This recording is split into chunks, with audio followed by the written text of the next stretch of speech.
I filled in that role for a very small period, like in a movie I did a guest role. But the main role was slotted for MS Dhoni. He came in and he took India at first, completely swept them away off their feet, and soon enough, international cricket as well, because they hadn't seen a personality like that. Long flowing hair, always had a smile, had witty things to say, wasn't in your face, very respectful human being. But most importantly, I think he brought a sense of calm in chasing.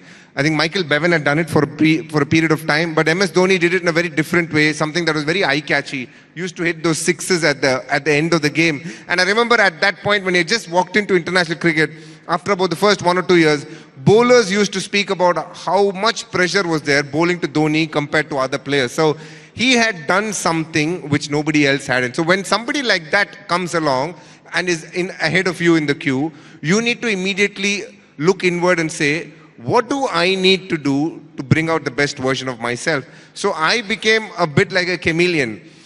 If there was an opening slot available, I'll go back to Tamil Nadu, ask them, sir, can I go get runs opening, find a place in the team as an opener.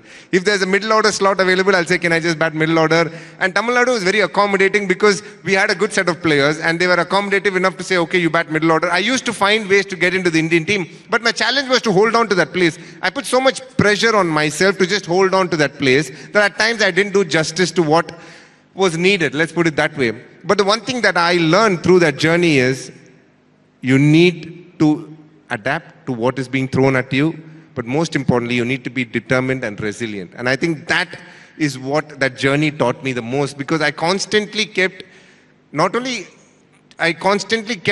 things that were very challenging for other people, because people were not comfortable batting at 6 and 7. If you understand the role that I took in the last 5 years of my career, I used to bat 6 to 8 balls on an average. Now you ask any batter to make an impact in 6 to 8 balls is next to impossible. Because what is the impact that you can make? But I stood by it, I worked on my game. I'm not a Pollard or an MS Dhoni to have brute power. So I needed to use my cricketing nous and the fact that I had certain skills with my hands, and I use it to the best of that and then create an impact. So I did things which were novel in my own way, but I realized that became my greatest challenge, my greatest attribute, so to say, was that I was very determined and resilient to be the best. So that always kept challenging me, kept pushing me in other directions. So to answer your question, MS Dhoni, taught me a lot of things in very different ways.